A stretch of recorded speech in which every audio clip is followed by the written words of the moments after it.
Hello, my name is Dr. Stanley Lang. Welcome to this video. And in this brief video, I'm going to address the question that was asked by one of my patients this week. Do I really need to take a statin?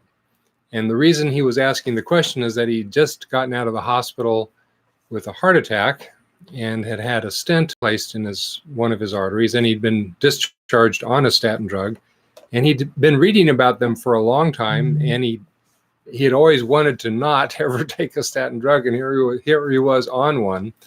So I told him that I couldn't tell him to stop taking the statin drug, that it had been prescribed by a cardiologist, and I wasn't going to step in the middle of between him and the cardiologist, particularly because he wasn't at this point having any side effects from the statin drug, but he was afraid of the side effects that he'd read about.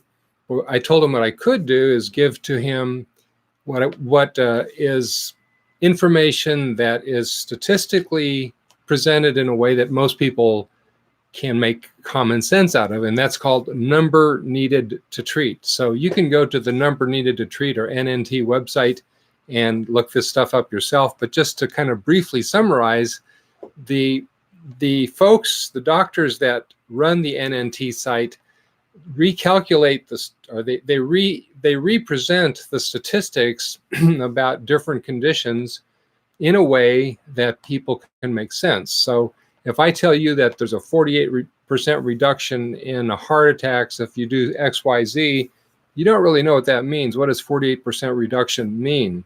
So in NNT language, or number needed to treat language, the question is being asked, how many people need to take this medicine or do this treatment for 5 years before a benefit is seen? How many people? Number needed to treat. So the number needed to treat for people who have never had a heart attack to prevent one non-fatal heart attack is over 100. So over 100 people would need to take a statin drug for more than 5 years if they simply have risk factors to prevent one non-fatal heart attack. Now, these are just average folks. These aren't people that are trying by lifestyle to do something different. And so we'll get to that a little bit later in this video. But the next question is, well, what's the number needed to treat if somebody has had heart disease? And in this case, the patient had a mild heart attack, had a stent placed. What's the number needed to treat? Now, most people think that once they've had a heart attack, that if they don't take a statin drug, that they're going to drop dead. And most medical professionals have been trained to promote the concept that a statin is absolutely critical to surviving if you've had heart disease. That's just kind of drummed into doctors' heads from a lot of different angles. But the actual number needed to treat to prevent a fatal heart attack is 83. That means 83 people need to take the drug for 5 years to prevent a fatal heart attack. Now, that's fatal is final, so that's nothing to sneeze at. But on the other hand, that's 82 folks that didn't benefit from the statin and maybe were harmed by it. And the number needed to treat to prevent a non-fatal event is a smaller number.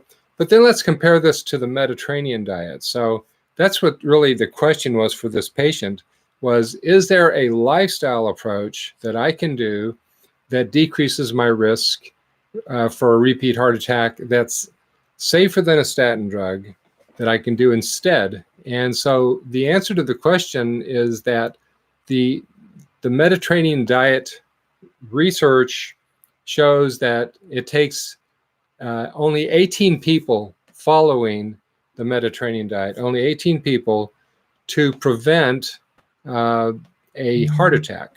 Whether you've had, whether you're looking at people of low risk or high risk, only 18 people need to be on the Mediterranean diet or take the Mediterranean diet to prevent a heart attack or a stroke.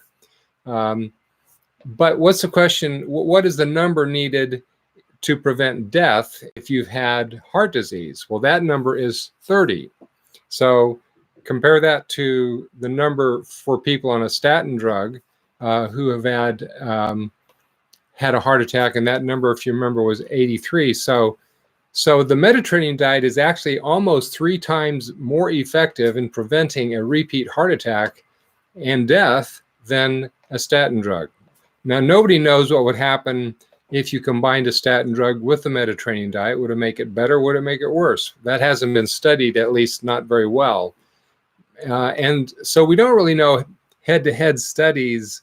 These are different studies looking at different groups of people, but we can say that there are at least some alternatives for people that either can't take a statin drug or won't take a statin drug for whatever reason. And there's a lot of patients that I have that won't take a statin drug because the side effects are so bad that they just won't go back and do it no matter what. Even if it has a chance of saving their life, they're not going to take it. So what's the alternative? Well, the Mediterranean diet is the alternative. But the problem is, what's the Mediterranean diet?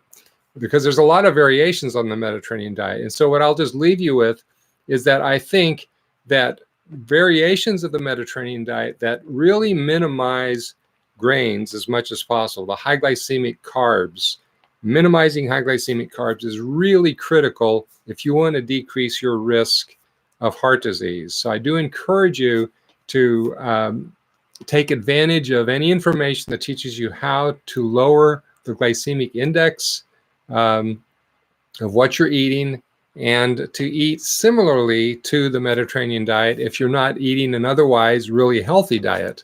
And the average American diet doesn't qualify. So I hope you found this helpful. God bless and have a great day.